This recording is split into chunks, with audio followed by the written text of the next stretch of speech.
El siguiente es un podcast para KW Radio. Bienvenidos a Antifilosofía y Birras con Flor Franco y Andy Pomar, un espacio para deconstruir verdades a través del diálogo y construir diálogo en comunidad.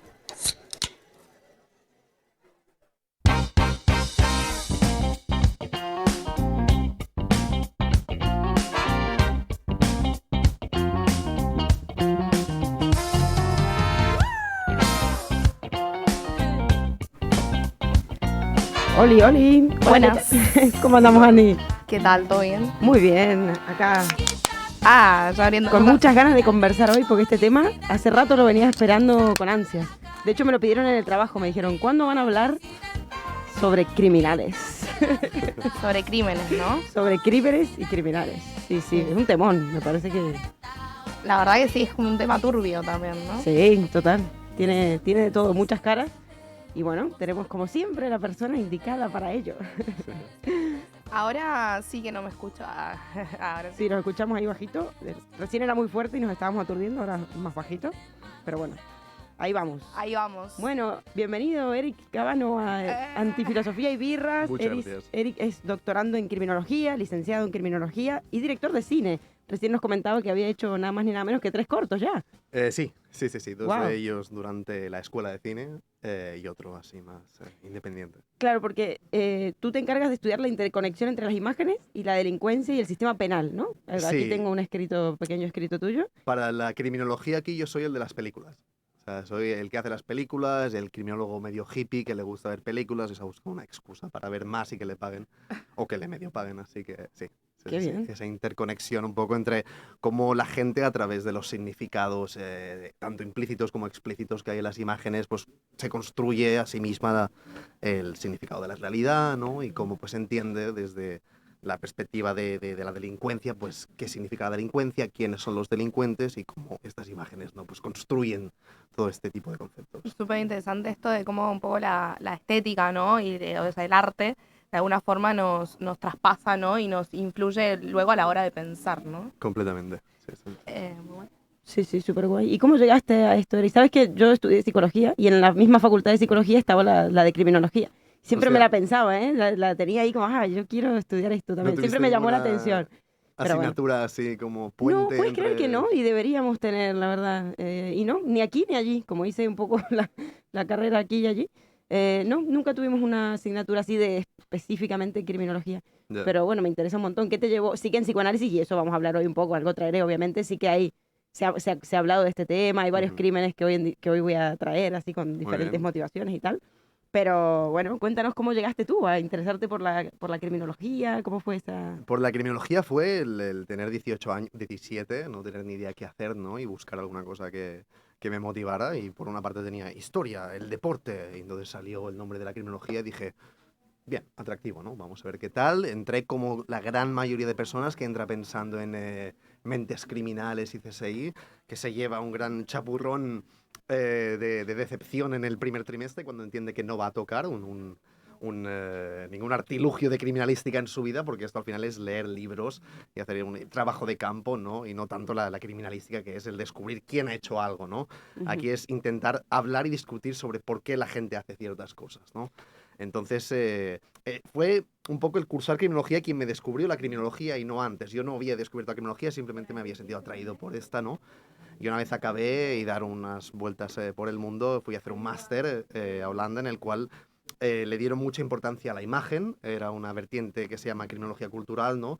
Intenta explicar el significado del crimen, no tanto en datos y en estadísticas, sino más en representaciones culturales y en todo este tipo de interacción simbólica por la cual todos construimos el significado, ¿no? No da por sentado que el significado es algo objetivo, ¿no? Obviamente, ¿no? Siempre esta vertiente estructuralista, sino, bueno, quizá la criminalidad también es construida y por lo tanto es tan importante investigar quién hace un crimen, quién comete un crimen, ¿no? Como quien define lo que es un crimen, porque ahí habrá también una agenda A mí me Claro. pareció muy loco esto de con lo que comentás, todo esto que se creó, ¿no? En toda esta revolución que se creó en torno a, por ejemplo, una figura como Pablo Escobar, por Ujú. el tema o sea, lo pongo así como un cliché, porque seguimos viendo en Barcelona en los kioscos Sí. Camisetas de Pablo Escobar por todos lados, o Pablo Escobar, no sé, is Es como calling. una superstar ahora. Claro. Sí, sí. Un ¿Y cómo se rockstar. crea? Bueno, en base a una persona que, bueno, ha cometido un montón de, no solo de delitos, sino pues, de cosas, de asesinatos y demás, ¿no? ¿Cómo se crea como héroe o antihéroe, pero que es muy aclamado, ¿no? Sí, sí, a ver, una vez se ha normalizado nuestros sentimientos sobre el crimen, ¿no? Y como seres humanos consumimos constantemente la muerte, la criminalidad, ¿no? Y tenemos suficiente distancia emocional de una persona como Pablo Escobar, al menos desde Barcelona, no nos toca tanto. Es una superestrella, ¿no? Y obviamente si lo vemos a través de la lente, de la representación, ¿no? Cuando un fenómeno no lo tenemos cerca o no podemos experimentarlo desde una cercanía, en el mismo contexto, ¿no? La representación de este fenómeno siempre gana mucha más fuerza. Entonces, nosotros conocemos a Pablo Escobar en base a todas las representaciones que han habido, ¿no? Y obviamente pues vemos Narcos y vemos que a la vez no solo es un narco, ¿no? Sino que también es pues, padre de familia, ¿no? O también es una persona que lucha por su pueblo, y con todo este romanticismo vamos construyendo, ¿no? Esa imagen, y el construir una imagen desde la distancia siempre un poco evoca al romanticismo. Entonces, claro, ¿no? Ujú. Siempre tiene esta perspectiva más atractiva sobre alguien. Total, y ahora que decís esto del héroe, ¿no? Bueno, uno de los casos que traía, yo siempre me interesé, por eso dudé lo de criminología, porque me interesaba mucho justamente la mente criminal, lo que has dicho como mente criminal, o qué puede motivar a alguien a cometer un acto criminal, ¿no? Y sobre todo un asesinato o algo así, ¿no? Y bueno, te traje como algunos así pantallazos de casos donde han habido diferentes motivaciones, por decirlo así, que impulsaron un crimen, un asesinato, y una de ellas es el caso de las hermanas Papin, hermanas Papin. Es un caso muy famoso en Francia, en el año 1933, ¿sí? El 2 de febrero de 1933. Eran dos hermanas, de hecho esto inspira a Jean Genet a escribir Las criadas, una obra de teatro. Dos hermanas que trabajaban como criadas en una casa burguesa, de un matrimonio de dinero, muy bien acomodado y tal, y les llamaban las criadas ejemplares. Y eran súper, bueno, acatadas, hacían todo lo que les pedían, y eran como súper bien, sumisas, demasiado. De hecho, se cuenta que los amigos de este matrimonio, siempre que iban a comer a la casa, decían, ay, queremos unas criadas iguales, ¿no? ¿De dónde las consiguieron? Como que eran como alabadas, ¿no? Y bueno, un día la familia se va a comprar, el hombre del marido, digamos, se queda por ahí y vuelve a buscar algo para luego salir de nuevo, la esposa y la hija. Se corta la luz, porque ponen una plancha que estaba rota, bla, se corta la luz y se comete un crimen sin ningún tipo de preparación, ningún tipo no sé, no estaba premeditado, digamos, sino que fue directamente un crimen atroz en el que estas dos hermanas asesinan bestialmente a la madre de la familia y a la hija, pero a tal nivel de que le sacan los ojos. O sea, eso es una de las cosas como más llamativas que vieron cuando en la escena del crimen. Le sacan los ojos, las desmembran, le empiezan a cortar las piernas, bueno, hay todo uno de los ¿Hacen algo detalles. con los ojos? O sea, se los sacan y esos ojos ¿a dónde van? A la escalera, no sé, los dejan en la Ok. escalera, fueron encontrando los ojos por ahí, por la escena del crimen, las cabezas estaban sumamente como cortadas, sangre, bueno, por toda la casa. Y entra la policía y dicen, ¿qué ha pasado aquí? Y las chicas dicen, no, los hemos matado. Así, con esa Con toda tranquilidad. normalidad. Y otra ¿no? cosa muy siniestra es que a las hermanas las encuentran en una cama, las dos medio desnudas, abrazándose. O sea, como en una escena un poco sexual, después de haber hecho ese crimen, ¿no? Y bueno, esto es como wow. Pero claro, mucha gente, de hecho Simone de Beauvoir y Sartre, hablaron de este caso como una especie de estas mujeres como heroínas, porque dentro de lo que era la lucha de clases, Claro. porque en realidad los criminales eran los burgueses que las oprimían y que hicieron que ellas hicieran esto. Desde el psicoanálisis no se ve así, porque obviamente se plantea qué tipo de estructura estaba ahí en juego, qué tal. No estaban muy sanas, evidentemente, pero sí que es verdad que se analizó desde muchos filósofos de la época y tal como un acto de heroico contra justamente rebelarse contra esa opresión Como del amo. Pablo Escobar, que se rebela contra ciertas Claro. opresiones, ¿no? E incluso toma cierto espacio para hacer un golpe de Estado, cosas así, ¿no? Siempre se puede romantizar cualquier acción, cualquier relación de poder y cualquier pequeña o micro revolución, ¿no? Desde la perspectiva que quieras, ¿no? Y entiendo que algo tan siniestro, pero con una dirección tan clara, ¿no? Dirección vertical, de abajo para arriba, pues siempre se puede coger como un gran símbolo, aunque al final seguramente desde el psicoanálisis, pues yo no tengo ni idea de por qué o qué les llevó a hacer esto, pero seguramente cierta inestabilidad mental del momento, cierto brote de alguna cosa, pues puede tener un poco de presencia.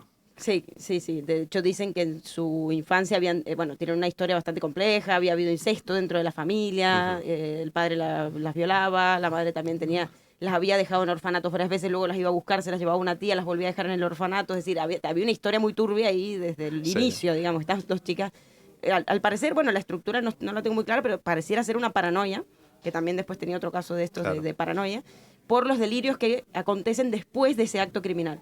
Okay. O sea, después de ese acto viene el delirio. Когато empiezan a hacerle las preguntas para los juicios y tal, empieza a haber delirio, que había una voz que les decía que tenía que hacer esto, que de hecho preguntaban por los muertos, decían, ¿dónde están ellas? Si ellas se han reencarnado en otro cuerpo, ¿no? O sea, se habían construido ya toda una narrativa, ¿no? En base a la realidad que ellas mismas estaban percibiendo. Exacto.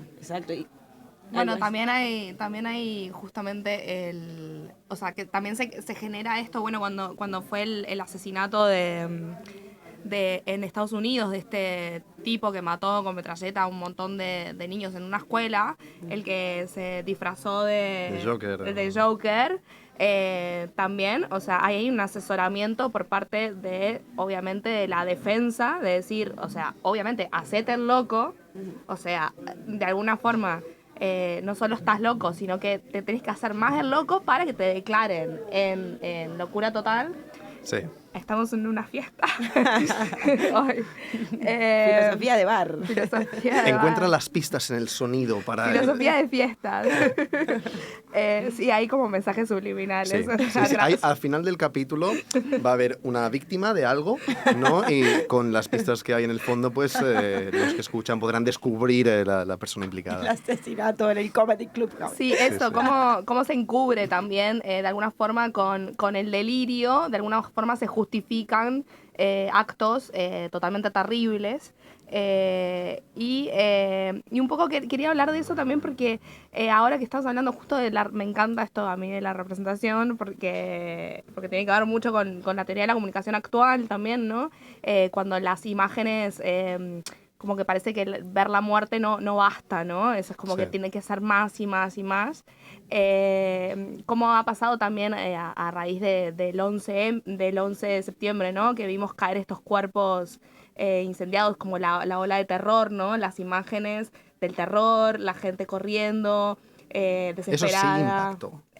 Ahí sí que podemos afirmar todos con rotundidad que sí que vimos las imágenes y sí que nos sentimos impactados y sí que paramos, ¿no? Todo lo que estábamos haciendo, ¿no? Y no cuando ahora mismo, pues a lo mejor viendo cosas similares, ¿no? Mientras nos comemos la cena, ¿no? Vemos imágenes parecidas y estamos completamente tranquilos con esa relación de las imágenes que estamos viendo, ¿no? Cuando mataron a Saddam Hussein, ¿se acuerda? Que salió también por todas las redes como un vídeo viral, se hizo viral. Sí, yo creo que justamente el 11S es el inicio de la fiesta del terror, ¿no? El inicio de lo que sería el siglo del terror, del terrorismo, del ismo del terror. Muy asociado a la imagen. Es verdad que aquí hay un pliegue entre la imagen, o sea que no basta con matar a X, sino también hay que viralizarlo a través de la imagen, claro. Y que la gente lo vea y se escandalice, y porque ahí está el tema, que la muerte y el asesinato generan una fascinación muy heavy. Cuando ahorcaban a alguien en una plaza pública o en la guillotina, iba todo el pueblo a verlo. Sí, completamente, ¿no? Y van también al pueblo para sentirse... O sea, primero por la fascinación, pero también para sentirse de que el Estado estaba haciendo algo para protegerles, ¿no? Y esa fascinación, había un toque de pequeño culto de, vale, bien, esto sigue en marcha, ¿no? Vemos todo un fenómeno que se está efectuando, ¿no? Y contra más grotesco sea, mejor está funcionando, ¿no? Pues todas estas dinámicas que en teoría me protegen a mí de esta gente que ha sido criminalizada, primero, ¿no? Como malvados, como personas que generan inestabilidad moral, inestabilidad económica, ¿no? Lo que sea que hubiera. Eso me gusta lo que estás diciendo porque justamente, ¿no?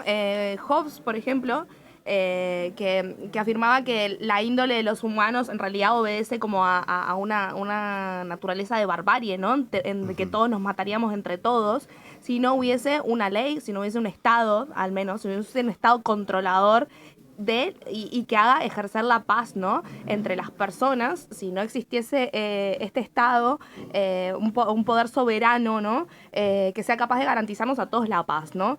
Es la paradoja, ¿no? de los Estados como artificios ideados para proteger de la muerte, Estados que a su vez se arman, ¿no? Con esta carrera armamentista. Generan este daño. Exactamente, es como paradójico que se crea algo para protegernos y para estar en paz, cuando ellos mismos generan todo este terror y la guerra, ¿no? Sí. Para empezar lo definen, ¿no? O sea, existe la delincuencia porque alguien la ha definido, existe lo criminal porque hay alguna persona, algún grupo de personas, algunas dinámicas, algunos factores sociales que están determinando que algo es criminal, ¿no? Es muy fácil entenderlo desde una perspectiva religiosa, lo que está bien, lo que está mal y lo moral, y ahora no es tan fácil, pero siempre se intenta. La criminología al final pues es todo un grupo de teorías que con los años pues primero decían pues los malvados, los criminales son de nacimiento, decía Lombroso a finales del 19, o los ilustrados decían no, son seres racionales que en un coste-beneficio, si el beneficio les sale a cuenta, pues harán este tipo de actos, y por lo tanto el castigo tiene que ser severo para que sea disuasorio, ¿no? Y entonces no cometan delitos, ¿no? Y luego pues entra gente en los años 20 diciendo no, pero también el tipo de ciudad en el que estés, el tipo de lugar en el que estés, pues esos factores sociales y del contexto, ¿no? Pues influirán en la forma que tienes de comportarte, y la criminología ha sufrido toda una evolución en base a, bueno, al final lo que está bien y lo que está mal, ¿no? Depende de tantas cosas, ¿no? Esto es una cosa que siempre le digo a las alumnas y alumnos el primer día de clase, ¿no? Solo hay dos formas de acabar con la delincuencia, solo existen dos formas, a ver si las adivináis, ¿cuáles son? Acabar con el Estado. ¡Ah!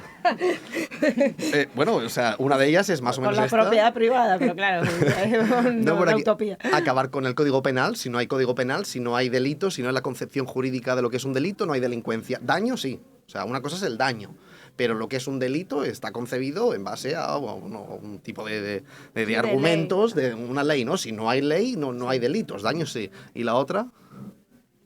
Una es acabar con lo que define lo que es un delito, y la otra sería acabar con las personas. Si no hay personas, no hay delitos, ¿no? Acabar Entonces, con la humanidad. Exacto. Como no podemos hacer ninguna de las dos, habrá que aceptar cierta criminalidad de alguna forma. Los animales no cometen delitos, por suerte.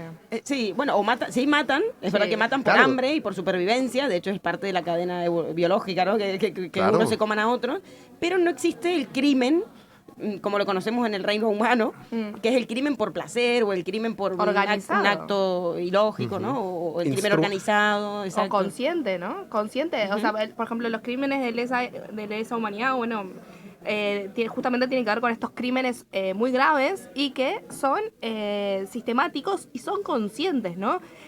Segunda Guerra Mundial, campo de concentración, hay un acto consciente, hay un trabajo de ingeniería puesto al servicio del exterminio de las personas, ¿no? Entonces estamos hablando de que el ser humano puede hacer consciente realmente la maldad y bueno, estas ansias de poder, ¿no? Y el Estado incluso puede regular justamente esos castigos y hacerlo y volverse un Estado criminal, que es la paradoja de la que comentaban un poco recién, pero yo tenía aquí apuntado, hoy me llamó mucho la atención porque una de estas hermanas Papin, que les hablaba, la condenaron a la guillotina. Yo digo, pero ¿cómo puede ser si era 1933?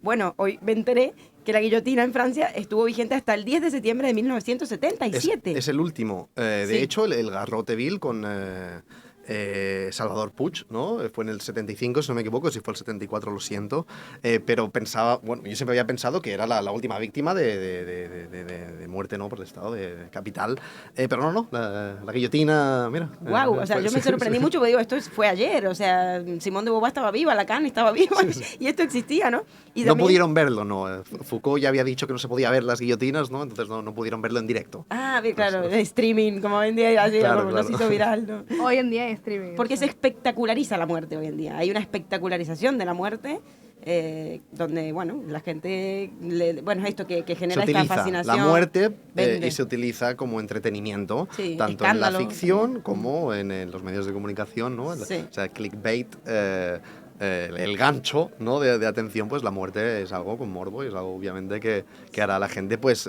prestar atención, independientemente si es desde la preocupación, desde el morbo, desde el propio interés de dame algún cotilleo, ¿no? Porque el cotilleo de que alguien ha dicho algo ya no me es suficiente. Prefiero quién mató hace 100 años, ¿no? A una criada, bueno, o luego el caso. No, y de sobre los todo hermanos. la muerte tiene esto de que genera un misterio terrible para el ser humano, porque, o sea, no sabemos lo que es, ¿no? Hasta que estamos muertos, Claro. supongo, no sabemos lo que es, entonces genera esta fascinación, ¿no? Hemos hablado bastante de la muerte, pero es lo que digo, no alcanza. Bueno, de hecho, estoy leyendo un libro que se llama Necromáquina, de Rosana Reillo, que es mexicana, que dice, cuando morir no es suficiente, ¿no? ¿Qué pasa cuando hay una exhibición descarada, obscena, de los cuerpos colgando, como por ejemplo hoy en día se hace, o sea, toda la red de narcotráfico en México, bueno, en muchos países, o sea, hay una espectacularización de la muerte, no, porque la muerte quizás siempre fue espectacular, hay una espectacularización del horror, de la tortura, del sufrimiento eterno, que la muerte sería como hasta beneficiosa, ¿no? O sea, sería lo positivo. Pero no, todo lo previo, ¿no?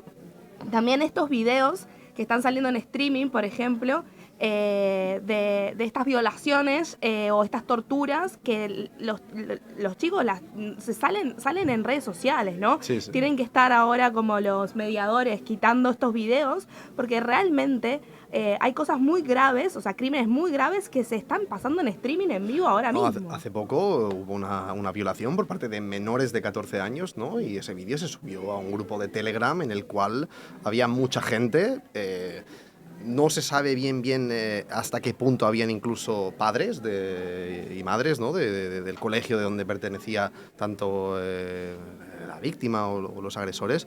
Pero bueno, se subió ese vídeo, ¿no? Y se habla de qué influencia tiene el poder hacer el vídeo como motivación para cometer el crimen, ¿no? Y nunca se puede hablar de un causa y efecto. Es por el vídeo que lo hicieron, ¿no? Yo no paro de escuchar, sí, es por los 10 segundos de fama.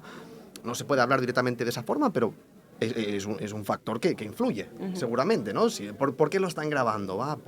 No es simplemente por el placer que tienen de grabar, ¿no? Pero también hay por todo ese entramado que piensan de qué voy a hacer después con este vídeo, qué me va a proporcionar emocionalmente este vídeo, y luego todo este tipo de pensamientos muchas veces pues son inconscientes, obviamente, ¿no? No están, como decían los ilustrados, haciendo un coste-beneficio, ¿no? De qué va a pasar, porque si de verdad hicieran un coste-beneficio, podríamos decir que nadie haría ningún tipo de criminalidad, porque obviamente existe castigos severos y ciertos, ¿no? Y más si tú subes el vídeo a algún sitio que estás subiendo directamente, ¿no? Ahí la evidencia. Entonces, bueno, a veces se busca inconscientemente el castigo, y ese es otro tema también. Muchas veces se busca esto. Raskolnikov, por ejemplo, en Crimen y Castigo, se termina él mismo entregando, porque casi que no puede soportar ese peso de su propio acto. Catarsis, ¿no? O sea, necesita el castigo para poder hacer su propia redención. Exacto, o redimirse, total, que opere la ley y redimirse. Y bueno, justamente, vuelvo a las hermanas Papín. Protagonistas un segundo del podcast. Se va a llamar el episodio Hermanas Papín. Por favor. No, pero solo para hacer una distinción con otra cosa. En el caso de las hermanas Papín, no había delirio en estas mujeres hasta que cometen el acto, y luego sí que aparece el delirio y se puede ver que había una estructura ahí paranoide, y que ese crimen había sido cometido porque justamente semanas atrás la ama de casa les había dicho a ellas que ya su madre no tendría por qué quedarse con su salario. Es decir, estas mujeres ganaban el salario y se lo daban a su madre biológica, que era la que los había abandonado y toda la movida. Cuando la ama de casa les dice, no, chicas, su madre no tiene por qué quedarse con su dinero, quedárselo vosotras, le empiezan a decir a ella mamá. Hostia. Y 2 semanas después, o a los pocos días, la matan, ¿no? O sea, que evidentemente había algo ahí con la madre, una figura persecutoria, todo un delirio de persecución, una paranoia. Al menos en una de las dos. No vamos a entrar en detalle. Pero hoy estuve viendo, y ahí quería hacer el pliegue con el tema de la imagen y la muerte, estuve viendo una entrevista de Iceman, no sé si lo conocéis, este asesino serial, que fue un asesino, un sicario, pero ya cuando le invitan y le pagan para matar gente, ya había matado como a 100 personas, o sea, imagínate. Y él habla así en YouTube, lo pueden buscar, de Iceman, y él habla con una frialdad, así como su nombre lo determina. Terrible, y dice, sí, yo los maté, yo hice esto, yo hice lo otro, y bueno, y lo que más me llamó la atención es que él dice que les gustaba mirarlos a los ojos en el momento en que estaban muriendo. No, quizás es el único momento en el que encontraba algo de verdad lo que estaba haciendo, o no de verdad, de estimulación emocional, y la estimulación emocional no significa que tenga que ser negativa, por mucho que nosotros entendamos ese acto como negativo, ¿no? Y habrán normalizado, instrumentalizado, ¿no? Completamente todo ese tipo de dinámicas que le llevan a matar a alguien, ¿no? Pero quizá en ese momento es el único... el reflejo, ¿no? Como en la masturbación, ¿no? Hay un momento en el que llega un reflejo del cuerpo, ¿no? Que produce el orgasmo, ¿no? Pues quizá este es el gatillo, ¿no? En el cual dice, esto que acabo de sentir ahora, este pequeño reflejo, era ¿no? su punto G. Claro, y esto pues ya podemos hablar de adicción, ya podemos hablar de muchas otras cosas, porque entendemos una conexión directa entre su metabolismo, entre cómo funciona su cerebro, ¿no? Y entre el acto en sí, ya no solo decir, bueno, es que le gustaba matar, o no, a ver, ¿hasta qué punto le gustaba? ¿Por qué le gustaba? Lo había normalizado seguramente, porque todos normalizamos lo que hacemos y lo hacemos un número repetido de veces normalmente, obviamente, esto no es una asunción genérica, pero sí, seguro que en esa mirada de ojos pues había algo más allá de... Dice, lo copié textual, quería que me miraran, que se llevaran el destello de mi rostro y pensaran en mí aún en la muerte. O sea, bueno, imagínate, acá hay una renegación, esto es una perversión, diferente a la paranoia, es otra estructura. Sí. Y acá espectro narcisista total. Sí, bueno, claro, a lo mejor ya no es ningún reflejo ni ningún orgasmo, sino directamente es la firma, ¿no? Del cuadro. Una vez se acaba el cuadro, pues aquí está mi firma, llévatelo a casa contento y cuélgalo en el... Muy heavy. O sea, imagínate, primero se reniega la muerte completamente, ¿no? Que piensen en mí muertos. O sea, que no hay muerte. Que sigan hay, pensando, ¿no? exacto. Que sigan pensando. Esto es una teoría muy famosa criminológica que se llama las técnicas de neutralización, en la cual yo neutralizo el daño, neutralizo la víctima, ¿no? O sea, se dice que, se habla de los 50, que mucha gente comete crímenes porque no se dan cuenta de que están cometiendo un crimen porque neutralizan el daño. Es decir, no, esto no hace daño a nadie, ¿no? Neutralizan la víctima, no, pero si no hay víctima, ¿no? Por ejemplo, para explicar crímenes de contaminación y esto, bueno, la víctima es el planeta, esto no afecta porque no veo directamente, ¿no? Un daño, ¿no? En el planeta, por lo tanto no hay víctima, entonces normaliza, justifica, legitima, naturaliza, ¿no? Pues este acto, y en ese caso pues se puede ver esa normalización de, bueno, yo no estoy matando porque si matar es quitarle a la persona la vida y yo entiendo la vida de una forma distinta, ¿no? Pues quizá no entiendo el matar de la misma forma que entiende matar la persona que está tipificando matar como un delito, ¿no? Hace poco leí un artículo de Francis García Collado, que estaba en La Maleta, salió ahí, y decía, había una situación, tiene mucho que ver con esto que estabas diciendo, una situación en República Checa, ¿no? Que en un momento el Estado de República Checa decide subir los impuestos a Philip Morris, porque quiera cuidar en la salud de las personas, que entenderíamos que sí, el Estado quiere el bienestar, pero bueno, no era por eso, sino que tenía que ver con el aumento de una carga económica, de que todo el mundo estuviese enfermo por las causas del cigarrillo, y para el Estado representaba pues un coste muy alto. ¿Qué pasa? Philip Morris entrega un informe que dice que en realidad la enfermedad más típica que da el cigarrillo es el cáncer de pulmón, y que genial, porque el cáncer de pulmón de hecho aligera los costes presupuestarios y se evitan largos periodos de hospitalización. Mata que más rápido, ¿no? Tendrían un coste muy muy grande. Entonces les dieron un informe en donde les dicen que, o sea, Philip Morris le hace ahorrar $147 millones anuales al Estado de la República Checa. ¿Qué hizo el Estado de la República Checa? No le subió los impuestos. Muy bien, él le presentó un artículo por su equipo, ¿no? de periodistas, ¿no? En el cual, bueno, como siempre se dice de la estadística, puede ser aquella disciplina en la cual si tu vecino tiene 2 coches y tú no tienes ninguno, puedes tener uno cada uno, ¿no? Entonces, por supuesto, Philip Morris encontró una forma de ahorrarle dinero al Estado gracias a su matar limpio, ¿no? De gente que lleve a morir, porque si vamos a morir todos, ¿no? Pues mejor hacerlo de forma rápida, ¿no? Y al menos disfrutando del humo. Mejor fumando. Exacto.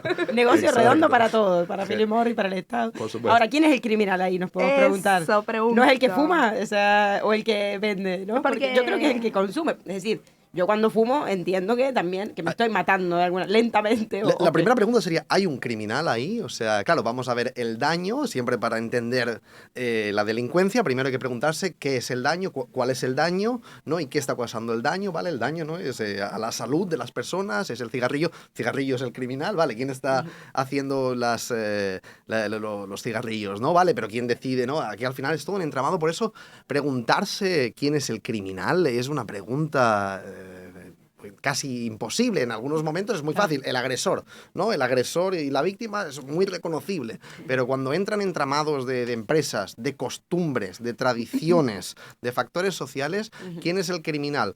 A veces está legitimado culturalmente y entonces el criminal, ¿qué es? Fuente Ovejuna, o sea, el pueblo, es la cultura, es la tradición. No, o volvemos un poco al Estado. No es que tengan que tener, todos los estados tengan que ser estados de bienestar y velar por cada aspecto de tu salud, pero sí, de alguna forma, hay una cuestión del Estado de no repartir publicidad engañosa, o sea, no generar cosas tóxicas para la población. De alguna forma, el Estado, quizás no es un crimen porque no hay justamente una ley que diga esto es un delito, pero ahí justamente lo traje a colación porque se cuelan estas cosas, Sí.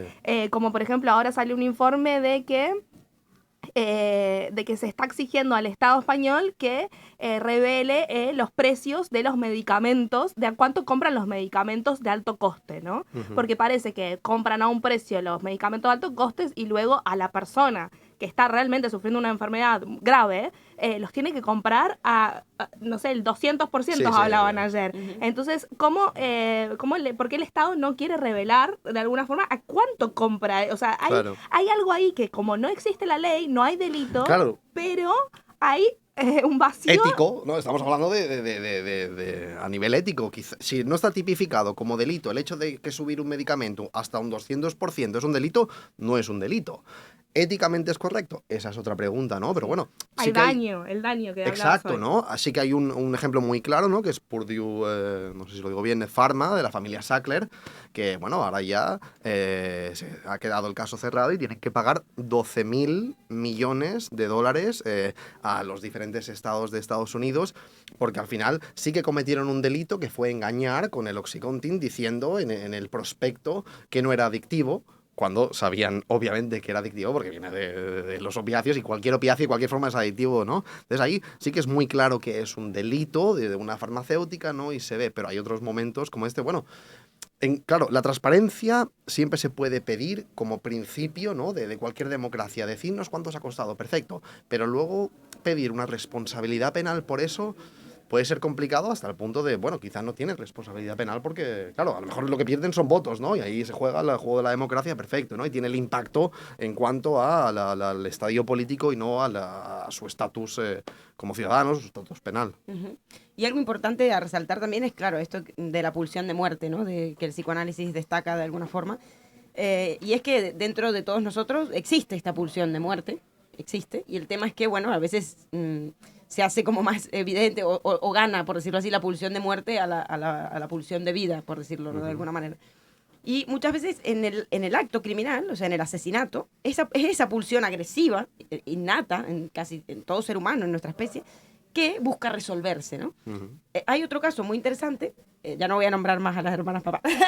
No, el caso M, que es con el que Lacan hace la tesis doctoral, también un caso de paranoia autopunitiva, paranoia de autocastigo, se le llama también. Y bueno, era una chica joven que tenía un hijo y tenía una actriz que era su ídola, como decirte hoy día Scarlett Johansson, no sé, una actriz de moda de la época en Francia, y le encantaba esta actriz y tal, y le iba a ver mucho, era su fan. Y bueno, un día la actriz va al teatro, está saliendo de la avant-première, todo el mundo ahí con las cámaras, ¿no? Con los periodistas, y esta chica va y le atenta contra ella, un intento de asesinato con un cuchillo y se lo clava, ¿no? Todo esto fue un escándalo que salió en todos los diarios de Francia y el caso le llega a Lacan porque a esta mujer la llevan al Santan, que es como el psiquiátrico, y le llega a Lacan y con ese Lacan caso... se friega las manos, sí. ¿no? Aquí huele a información. Sí. Exacto. La cuestión es que en este caso, es muy curioso, Porque esta mujer tenía un delirio anterior. El delirio era que una voz le había dicho, alguien le había dicho, que si no mataba a esta actriz, esa actriz iba a matar a su hijo. Entonces se vio obligada a matar a la actriz. ¿Qué pasa acá? Varias cosas. Primero, por un lado, evidentemente era su propio deseo de matar a su hijo, deseo, o al menos su propia pulsión de muerte que le Tenía razón, decía al eso. final, ¿no? De alguna forma. Claro, proyectada en esta actriz, que a la vez era su ideal. Por tanto, contra la que atentaba no era contra la actriz en sí, sino contra el ideal de ella misma que tenía. Y Claro. que de alguna manera no le dejaba vivir en paz. Y lo loco es que a partir de ese intento de asesinato, de ese acto, de ese acting out, o en realidad más que nada pasaje al acto, se cura. O sea, no hay más delirio, se estabiliza. Bueno, a veces... Nunca más deliró, se claro, estabilizó para siempre. Si falta una pieza en el puzzle, un puzzle sin pieza es inestable y a lo mejor falta una pequeña pieza, ¿no? Para dar cierta estabilidad, ¿no? Sí. Al final este tipo de patologías mentales son las que llevan a decir a un gran número de médicos, de nuevo a finales del siglo XIX, a todos los ilustrados, no existe un coste y beneficio. O sea, sí que puede existir una persona que haga un coste y beneficio para cometer un crimen, pero os estáis olvidando de toda esta gran plétora de personas las cuales lo hacen de forma impulsiva o porque tienen delirios, ¿no? Es más, tienen delirios. La mitad de la población tenía delirios en ese momento, según, ¿no?, las autoridades, ¿no?, para poder defender sus castigos y sus penas de muerte y demás, ¿no? Entonces, lo que pasó con la criminología por eso es que pasó de un lado al otro, ¿no? Obviamente esto dependiendo del país y dependiendo del lugar, ¿no? Los ilustrados siempre tuvieron pues más peso en Inglaterra, ¿no?, o en Estados Unidos, y fueron un poco los italianos los que dijeron con Lombroso, no, aquí el criminal nace porque todo el mundo que hace un crimen es porque tiene un delirio. O sea, están definiendo como personas peligrosas y como personas locas directamente a cualquier persona que ha hecho un delito, ¿no? Y esto es muy peligroso porque les llevó a poder, se dieron a sí mismos, ¿no?, el poder de poder encarcelar a alguien sin que hubiera cometido un delito, porque decían que la peligrosidad, al ser innata, se podía ver a través de los rasgos físicos. Entonces, si veían a una persona literalmente con orejas más grandes de lo que deberían tener, pueden decir, esta persona es peligrosa y la pueden encerrar hasta que creyeran, hacían penas indeterminadas, no 3 años de prisión, no, hasta que esta persona pues ya no sea peligrosa. Peligroso, concepto tan abierto como queramos, tan flexible y completamente construido por el momento, ¿no? Entonces, sí, las patologías mentales han tenido mucha importancia en el desarrollo de qué es un delito, qué no es un delito, ¿no? Y sobre todo en el desarrollo de la criminología como disciplina. Pero es verdad lo que decís, me hace acordar mucho a Crimen y Castigo también al final, cuando Raskolnikov dice, bueno, a mí, que soy un pobre don nadie, lo voy a decir con mis palabras, ¿no?, porque no lo dice así, obviamente Dostoyevski lo dice mucho mejor, pero como que yo soy un don nadie, un pibe que nadie da 2 pesos por él, a mí sí que recae sobre mí un castigo por mi acto cometido, aunque fuera un acto que para él era, bueno, justo porque la vieja era una usurera y tal. Pero ¿qué pasa con Napoleón? ¿Qué pasa con todos estos grandes asesinos de la historia que no solo no han recibido castigos, sino que han devenido héroes, ¿no? O sea, como ahí te juega el otro papel. ¿Cuántos asesinos hay hoy en día dentro del Estado, dentro de la política, sí. dentro de las clases dominantes? Es decir, debe haber, y de eso nadie habla, o quizá de eso nadie... Ahí está el gran documental de Joshua Oppenheimer, creo que se llama, que es The Act of Killing, que se va a Indonesia, ¿no?, a entrevistar a todas aquellas personas que aún quedan vivas de un genocidio que hubo, ¿no?, en el cual mataron, pues se dice, a casi 1 millón de personas, ¿no?, con siempre esta pelea de comunismo o más neoliberal, ¿no?, y al final, como fueron los ganadores, pues ganó la persona que hizo un genocidio y estaban en el documental replicando, ¿no?, pues así matábamos, ahorcando de esta forma, y hacían celebraciones, ¿no? No eran genocidas, eran héroes que habían salvado al país, ¿no?, de las garras del comunismo, el cual hubiera llevado a la máxima podredumbre, ¿no?, a todo el mundo. Entonces, 1 millón, desde esa perspectiva medio utilitarista, es mejor que no todo el país podrido, ¿no? Entonces, sí, al final, ¿son criminales? Bueno, dependiendo de la narrativa, para nosotras desde este espacio, sí. Seguramente, ¿no? Espero que así lo sean. Para mucha gente allí, pues no, será lo contrario. Sí, es un poco como los veteranos, ¿no?, de la guerra que han sido celebrados en Estados Unidos, ¿no? Que de hecho muchos cometieron muchos suicidios, porque yo me imagino que habrán visto las peores cosas en la guerra y luego vuelven y los condecoran. Es como que hay un delirio tan fuerte que es como que no saben ni quiénes son. O sea, hay una pérdida de identidad total. Porque al menos déjame con la identidad de la guerra, no sé, del asesino. Sí, pero encima llego y me decís que soy lo más grande que hay y me das medallas.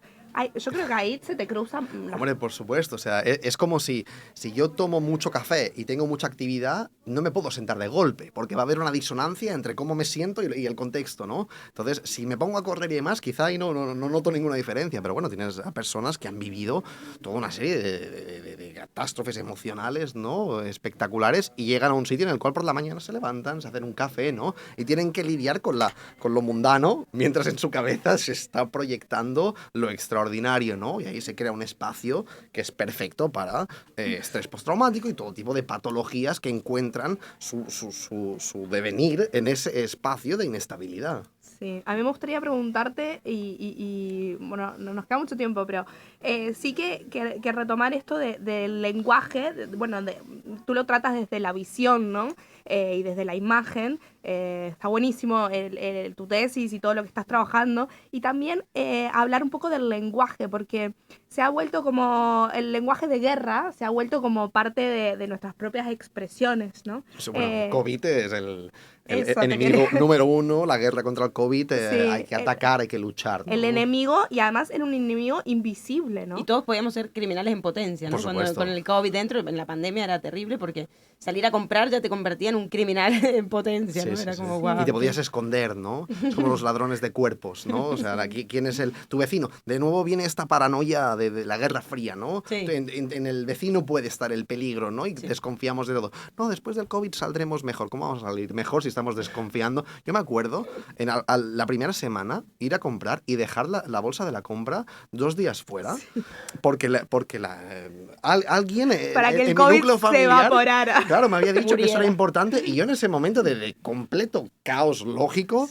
me pareció que al menos valía la pena probarlo, porque de verdad había cierto miedo de que, ¿y si es verdad? ¿No? O sea, nuestra lógica se fue completamente fuera, ¿no? Pero había como por parte de las autoridades este lenguaje bélico. De hecho, hay un registro de varios presidentes, bueno, de acá, de toda Italia, de Francia, todos diciendo la guerra contra el COVID, nuestro enemigo invisible.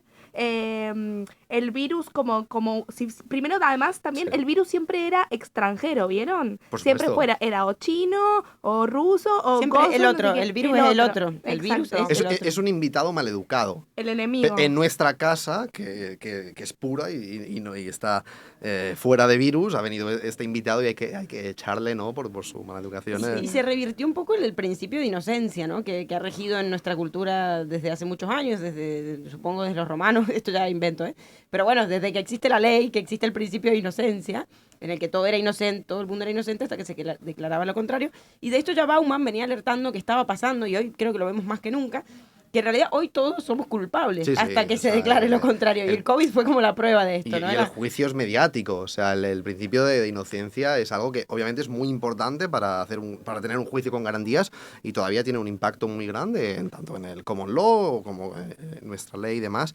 Pero luego, a nivel de castigo, por ejemplo, mediático, la presunción de inocencia no existe.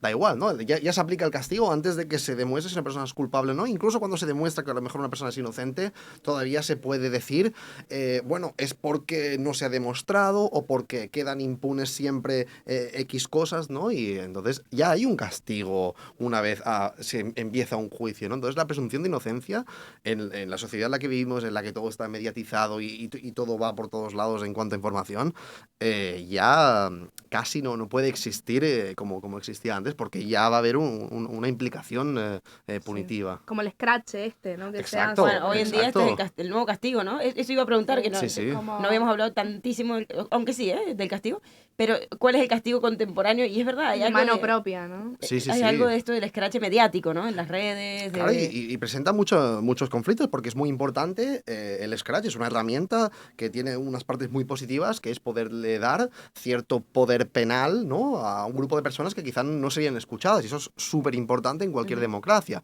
Que también puede caer en rumorología, ¿no? Bueno, al final también hablamos un poco de que siempre va a haber algún coste, siempre va a haber alguna cosa que tenemos que hablar de qué principios nos gustan o nos cuentan, ¿no? Pero sí, los Scratches es juzgar primero, ¿no? Y luego, pues, emprender ciertas acciones, independientemente de lo que un juicio pueda decir al final, pues ya van a haber diferentes castigos aplicados, ¿no? Y la pregunta de si está bien o está mal no es tan fácil, ¿no? Porque en ciertos casos es obvio decir que está muy bien, de nuevo, por eso, ¿no? Porque le da a ciertas personas pues cierto poder, que es importante que puedan llegar a ese poder, porque si no, no lo tendrían para poder arreglar ciertas situaciones. Pero bueno, ojo, porque en un Scratch pues no hay garantías y, bueno, no hay que siempre idealizar las garantías, porque las garantías también frenan a cierto progreso, pero bueno, ¿qué progreso a qué? ¿No? Vosotros ya sois especialistas en la palabra y el concepto de progreso, entonces es otro concepto muy, muy, muy problemático de la cultura contemporánea. Sí, y bueno. algo que pasa también, Lacan hablaba que había 3 instantes, por decirlo así, el instante de ver, el instante de comprender y el instante de concluir, ¿no? Se supone. Pero hoy en día creo que evitamos mucho, en general, no solo para este tipo de cuestiones, como tomar justicia por mano propia, porque también la justicia es muy fallida, ¿no? Es algo que pasa Sí, hoy en sí. día mucho con los abusos sexuales, con las Totalmente. violaciones a mujeres que... Bueno, es verdad que vivimos en una cultura sumamente patriarcal, con leyes sumamente antiguas que nos adaptan a nuestra época, Y porque sobre es todo verdad cuando, que perdona, la ley viene después. Y sobre todo cuando incluso ni llega la ley. O sea, para mí el gran fallo de la ley es cuando ni siquiera llega, ¿no? Cuando hay una agresión y ni siquiera se conoce, ¿no? O sea, que eso es, para mí ya el problema número uno y el gran problema, que este tipo de agresiones hayan llegado a un punto que están tan normalizadas que ni se concibe como un delito, ¿no? Sí. Y ahora pues cada vez de buena forma se va la gente, creo, ¿no? Va entendiendo que estas cosas pues no están bien y que tienen que pasar por la ley, y ahora empezamos a ver de que, bueno, pues quizás la ley no está preparada para la luz de este tipo de comportamientos, no que están sucediendo ahora, sino que siempre han sucedido, ¿no? Y que la ley pues tiene que tratar de alguna forma y no está preparada, ¿no? Y se hacen prueba y error, como estamos viendo constantemente, ¿no? Y creo que necesitaremos un tiempo de prueba y error hasta llegar, esperemos, a un punto donde la ley esté más preparada para dar respuesta a toda esta necesidad de un daño que es un daño obvio y que es un daño que existe. Ya para no utilizar delito, ¿no? Daño, que al final daño es lo importante, ¿no? Sí, cierto. Sí, Y para cerrar la idea, ¿no? Que hoy se quita mucho o se evita este momento de comprender. Es verdad que a veces se pasa mucho del instante de ver al de concluir, ¿no? Como que nos ahorramos esta fase de la investigación, de pensar, reflexión, analizar y ver qué hay en este entramado. Y bueno, esto a veces lleva a justamente... Queremos inmediatez, queremos Sí, la respuesta todo aquí ahora rápido. en mi puerta, ¿no? Lo hablabais en un podcast pasado, como el algoritmo, ¿no? O la concepción de que queremos todo como un algoritmo, ¿no? Reduce la realidad a una forma que la podemos comprender y la podemos moldear. Al final, lo de utilizar un vocabulario de guerra y de lucha con todas las cosas es como algoritmizar, ¿no? Un fenómeno con un tipo de narrativa que todos entendemos, que es el bien y el mal, quién es el héroe y qué debemos hacer, ¿no? Entonces, al final, todo esto pues siempre queda reducido a los mismos arquetipos de siempre. exacto. Total. Sí, total. Se debería ayornar un poco la ley en estas cuestiones contemporáneas, estas nuevas como denuncias también de alguna forma de personas que han sufrido abusos y que hasta ahora habían sido normalizados por la sociedad. Y pues hoy en día estas pequeñas minorías, estas minorías también a través, o sea, en realidad gracias a las redes sociales y demás también, ¿no? Esta democratización del acceso a la información y la comunicación, han podido denunciar su situación y quizás puedan salir de situaciones realmente Sí, terribles, ¿no? y es vital, porque al final no se trata, en cuanto a un suceso, por ejemplo, de una agresión sexual, no es simplemente que en un momento X ocurrió una agresión sexual, porque la víctima seguramente habrán pasado 10 años y sigue sufriendo y necesita algo, que alguien le diga de que lo que pasó no está bien y que va a hacer algo, ¿no? Entonces es muy importante que, aunque hayan pasado hace tiempo, que todas las víctimas de cualquier tipo de delito de este estilo puedan tener un espacio para decir, pues mira, a mí me pasó, y que alguien le diga, hostia, Sí, ¿no? que lo reconozca, que se sí, reconozca ese daño, eso es verdad. Claro, Ya que se de por reconozca sí- estatalmente, obviamente, ¿no? Sí, porque ya de por sí hace mucho daño, como me gusta que hayas utilizado esta palabra, un abuso sexual, una violación, cualquier tipo de estos actos horribles, hace mucho daño, también hace mucho daño y duplica ese daño el hecho de que ese acto no sea reconocido Por supuesto. y que todo siga pasando como Prevalece si nada. el daño, o sea, hace que el daño siga, porque encima luego entra la autoculpa, la normalización del daño, esto lo hablaba Bourdieu, con la violencia simbólica, de que las propias víctimas no se reconocen a sí mismas como víctimas, porque la cultura ha normalizado este tipo de fenómenos, y entonces las propias víctimas legitiman esta violencia al final, porque no luchan, porque no creen que deban luchar, porque no tienen el espacio para poder luchar. Y luchar, hoy en día, todavía es muy difícil, ¿no? Tenemos ejemplos de personas diciendo yo no quiero dinero, o sea, Sí, ¿no? sí. O sea, luchar no es tan fácil como poner un tuit, por mucho que la gente quiera traducirlo, no, mira, ahora se puede poner un tuit. No. No. O sea, ese es quizá el principio de un proceso que lleva mucho tiempo, con mucha inestabilidad, ¿no? Y que va a llevar a mucho más tiempo, o sea, Sí. todo es mucho más complejo. No, y hablábamos eso Total. justo el otro día comentábamos esto y hablábamos de también de que ahora se le incita mucho como a la víctima también a denunciar, a escrachar, a decir, y nadie está contemplando que también escrachar, decir, denunciar tiene sus represalias. Por supuesto. Y esa persona puede estar, o sea, parece que estás como condenada a decir Claro. o condenado a denunciar, cuando en realidad a veces no es que, o sea, no es que no No. quieras, es que no puedes porque tienes miedo Claro. a que sea todo peor. Y si no lo haces, encima, aparte de víctima, eres una persona que atenta contra Sí. el progreso, ¿no? Sos doblemente Y encima víctima. Exacto, encima cobarde, encima todo esto, ¿no? Cuando tú le dices a alguien tienes que denunciar, le tienes que dar en el momento exacto también herramientas para que pueda lidiar con todo el proceso que lleva este tipo de decisiones, que es un proceso psicológicamente completamente devastador. Devastador, total, esa es la Entonces, palabra. pero claro, ahora es, sí, La di alguna obligación. cosa, no, actúa, ¿no? Sí. Sal ahí, ¿no? Vale, sal ahí y ¿qué? ¿Y No, qué y- hago? Y y- espero durante 3 años de juntos, ¿qué? Y no, y ¿Qué? sigo siendo víctima de alguien que me sigue diciendo lo que tengo que hacer. Claro. O sea, otra vez. Y ahora seré víctima de ciberbullying, porque habrán 27 subnormales que empezarán, bueno, 27 no, 27.000 que empezarán a decirme, claro, a lo mejor hay víctimas que no quieren volver a revivir todo lo que han revivido en base a todo este tipo de cosas. Entonces es muy importante Sí. que se les proporcione también a todo tipo de víctimas de cualquier delito que conlleve, ¿no?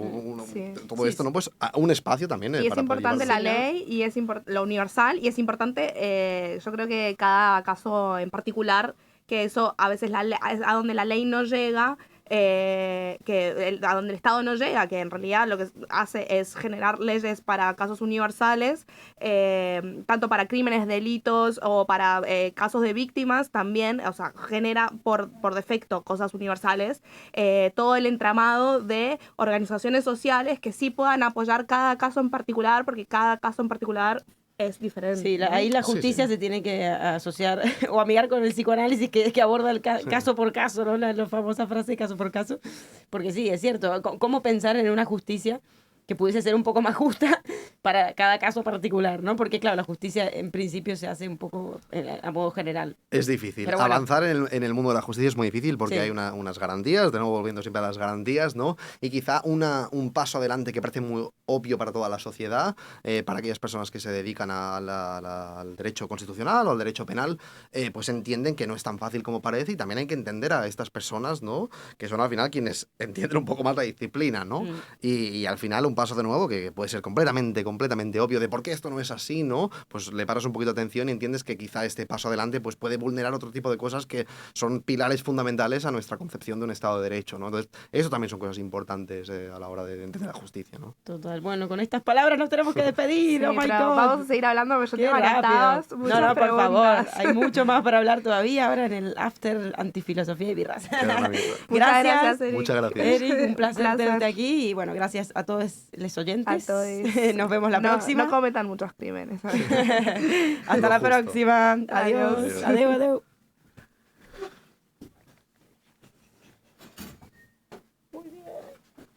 Se puede.